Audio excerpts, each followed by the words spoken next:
I don't understand why people, they go to a therapist or they go to medication, but they won't fix their mouth first. It's so interesting you say this, because when I say depression isn't real and it's situational, you have to change your situation to feel better, people often come back to me and say, well, what about celebrities? Because celebrities live perfect lives and they kill themselves. And I argue that with the exact point you made, because a celebrity sits there, Robin Williams, I'm depressed. And instead of people sitting down with him and saying, Robin, let's shut the fuck up. Shut the fuck up. Yeah. You're as famous as you can get. You live the most privileged life you can live. You can have a 19-year-old girlfriend tomorrow. Let's find out what's making you sad. Let's go on safari. Let's see some tigers. Or get rid of the shit that's making you depressed. Completely. There's no attack towards making progress. There's just trying to take the easy way out. That's One, right. labeling myself. Yep. Sorry guys, I can't do it today. I have anxiety Yep. or I have depression. Yep. Now, mind you, there might be some people out there that actually wake up and they have a lot of things on them. I think you need to find God. Oh, absolutely. That's it. Because if you had a God, you would know that you could cast your anxieties and depression on him. Yep. Now, having faith is a big thing for me. Big thing. If I didn't have faith, all the obstacles that I would look at, let me give you an example. When I first started the show, I was like, I don't know how, but I'm gonna have this conversation with you. Now, crazy. I came off of impulsive. Some people might not even want to do anything with me because I was the laughed at kid. Yeah. But I manifested and I pushed and I encouraged myself. Yeah. I could have sat around like a pussy and be like, oh, no one's gonna give a fuck about me. No one's gonna do this. No one's gonna do that. But if I can't care about myself, if I can't push myself, right. and if I can't encourage myself, who the fuck gonna come around and do that for me? Nobody's gonna care about you more than you. Nobody. Nobody's gonna wake up each morning and go, you know what? Andrew Tate only has 53 cars. He needs a 54th car. I'm gonna get up and I'm gonna work hard and buy him a car. No, that's my job. Did your money make you happier? Or did it cause you more anxiety? Okay, that's a really interesting question, which we'll talk about actually. But everything you said about depression is super true. And Robin Williams, his mistake is that he went to a therapist who confirmed his bias, confirmed he's depressed. They then sat there and talked about being depressed 3 times a week for 2 hours a day. Then they put him on mind-altering drugs to make him feel better. And after 9 years of therapy, he jumped off a building. If I were to take mind-altering drugs and talk about being sad all day, every day, I'd probably jump off a building too. This part really shows how he doesn't panic, doesn't beg, and doesn't soften himself. He stays sharp, sarcastic, and in control. Even when the shifts to jail time, calmly, like he. So it's absolutely the wrong thing you can do. And I want to make a point here, because when I talk about depression, people always defend it. I said this, I was having a conversation with somebody. By the way, hold on. Defending what? You have depression, I have depression, but we don't sit around moping about it. But the depressed people do. This is the interesting. So you can't get mad at us for not going in the motion that you want to go about. You're trying to say that you're getting mad at me for saying that I don't sit in my depression. Yeah. I'm not saying that depression doesn't exist. I'm saying that I'm not giving it flowers. Everything is a mustard seed. Yeah. If you water that bullshit, it's going to grow. What I don't understand is that the reap and sow is everything that anyone does. But people will reap one thing, and then when they're sowing this bullshit, they'll be like, wait, why did I get this? Why did I get this? Yeah. I'm like, because you were, yeah, you planted this crop, but every single day you were talking about that crop. Yep, absolutely, completely true. And I said this many times before. I don't believe in things that take away power from me. I don't care if depression is real. I don't care if I'm wrong. I don't believe in something that takes away power from me, because I can't become depressed if I don't believe in depression. And that allows me to shield my mind from the idea of being a depressed person. I can feel depressed temporarily, but I can never become a depressed person because it doesn't exist. He flips the whole conversation on depression by making it about power. Tate's core idea is simple. Whatever you feed grows, including your pain. Instead of living inside it, he refuses to give it control. His message forces people to stop, identifying with weakness, and start reclaiming authority over their mind. You can lock me in a Romanian jail cell for 93 days with cockroaches. I will not be depressed. I will feel a little bit sad, of course, but I will never become a depressed person because I don't believe in it. And when I say this, depressed people are like, no, depression's real, it's ruined my life, it's taken everything from me, depression's real, depression's real. I said, you sound like it's promotional team. You sound like it's their PR God. team. It's their God. They're worshiping it. You're worshiping it because it gives you a cure-all excuse for your monumental failures, as opposed to waking up and going, you know what, maybe I up. Nothing to do with depression. Maybe I've just been up. Maybe depression isn't real and I've just been up and I should fix a few of these things. What have I been reaping?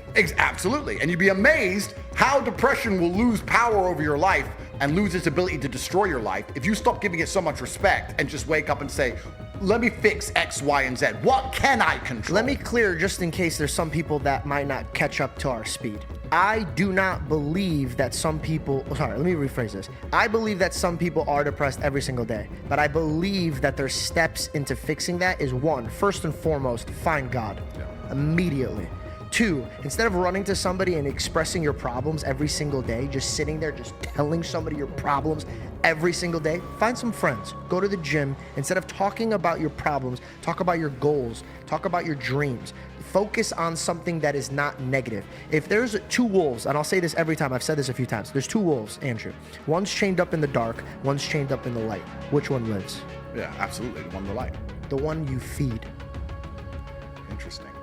So I could feed the one in the dark all day and it's gonna live, and the one in the light's gonna die. Correct. What are you focusing on? Correct. So I'm not saying that if you're depressed that it's in your head. I believe that you're putting it in your head. And I believe that you could fix this by your mouth. He reframes depression as a battle of focus. Instead of building an identity around pain, he pushes people to take control. His message is about shifting from excuses to action. Stop worshiping the problem and start fixing what you can. Start by taking actions and taking accountability for what you are saying. The people that are jacked go in the mirror. It sounds stupid, but it's true. Bro, look how jacked I'm getting. Look how jacked I'm getting. And guess what? They start getting jacked. Why? Because they're motivating themselves to get in the gym, eat healthier. They consistently talk about their body, so when bad food gets put on their table, they're like, nah, I don't want this right now. Yep. It's all about your mouth. Your tongue is the sharpest thing in the world. And then we use that in the adverse, right? You can use that the other way around. This is why I answered the light wolf, because I believe that Your mind is focused on it. absolutely. But let's use it the other way around. So you can speak yourself also positive, which we know, but I think there's a mistake that a lot of people make with that. A lot of people are obsessed with the idea of happiness.